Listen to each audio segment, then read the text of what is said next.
Qualche tempo fa, sul mio canale, parlai di tutti i problemi presenti nel fandom creepypasta. Toccai i punti più vasti e devo dire che è andato bene. Mi sono stati chiesti altri video su questo argomento ed io sono qui per accontentarvi.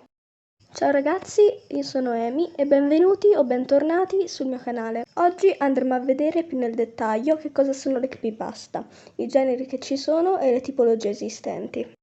Prima di cominciare col video, sappi che ti ho visto. Sì, a te, che fai parte dell'85% delle persone che guarda i miei video senza essere iscritto. Cosa aspetti a premere su quella campanella degli avvisi e attivare le notifiche? È completamente gratis e inoltre, se non lo farai, ti manderò un gabibbo arrabbiato a casa. Senza ulteriori chiacchiere, direi di partire subito con il video. Buona visione.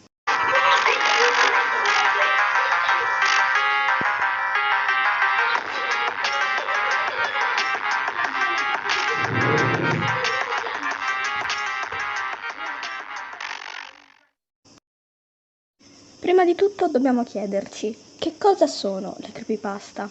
Il termine creepypasta deriva da copypasta, un neologismo inglese che indica un blocco di testo copiato e incollato più e più volte di sito in sito.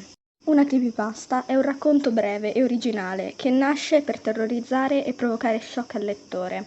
È una tendenza scaturita proprio dal web, soprattutto da 4chan. Questo sito nacque nel 2003. Quasi 20 anni fa, ma ieri non era il 2012? Tralasciando i miei pensieri da anziana pensionata, stavo dicendo che questa è una piattaforma dove gli utenti potevano interagire fra loro in modo prevalentemente anonimo. E proprio questo elemento di anonimia ha fatto sì che il sito divenisse il focolaio di grandi subculture dell'internet. Di solito questo genere di racconti narrano le leggende del web, leggende metropolitane, catene mortali e immagini maledette. Parlando di immagini maledette, la più famosa è sicuramente Smile JPG, ne parlerò sicuramente in un prossimo video.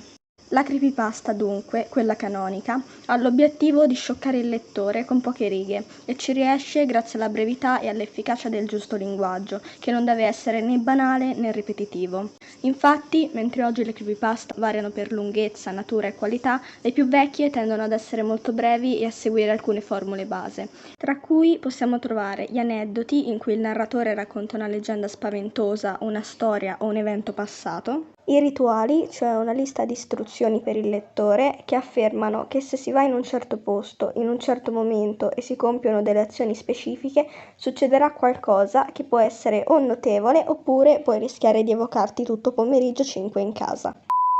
Gli episodi perduti, in cui il narratore racconta di un episodio o una scena inedita di un famoso programma TV, solitamente una commedia o un cartone per bambini, dove l'audio e il video sono gravemente distorti e i personaggi si comportano in modo strano o violento, uccidendo se stessi e o gli altri.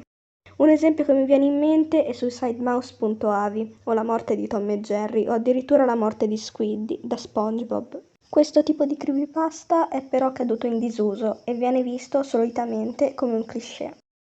Infine ci sono le gamepasta, particolari racconti basati su videogames demoniaci in cui si presentano situazioni e o personaggi inquietanti e surreali. Avevo già citato nel video scorso la gamepasta di Ben Droned, dal gioco di The Legend of Zelda, ma altre conosciute sono ad esempio Herobrine, da Minecraft, Lost Silver e Lavandonia, da Pokémon, Icas Village, da Animal Crossing, dove però il villaggio esiste davvero, e Sonic.exe, da Sonic. Ce ne sono anche altri, ma non credo di avere abbastanza tempo per elencarli tutti. Adesso che ho spiegato un po' più nel dettaglio cosa sono le creepypasta, è venuto il momento di illustrare i vari generi.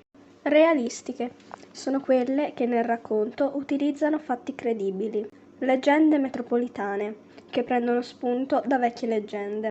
Documentativi sono i racconti che vengono narrati sotto forma di articolo. Versus sono creepypasta che prevedono scontri tra alcuni personaggi. E per queste ho già pronta una bella storiella da raccontare. Proxy, creepypasta basati sullo Slenderman. Gamepasta, racconti basati sui videogiochi. Cartoon pasta, racconti basati sui cartoni. Allo stesso modo in cui i racconti si dividono in generi, si possono suddividere anche per tipologie, tra cui troviamo le creepypasta originali, ovvero i racconti che nascono proprio con la funzione di creepypasta, le creepypasta assimilate, tipologia in cui rientrano tutti quei personaggi paurosi nati sul web e che non hanno una storia basata su di loro.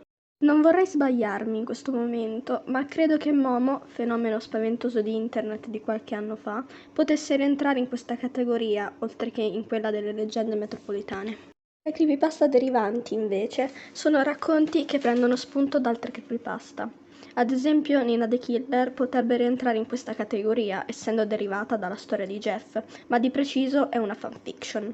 Le happy pasta sono storie che si basano sul benessere.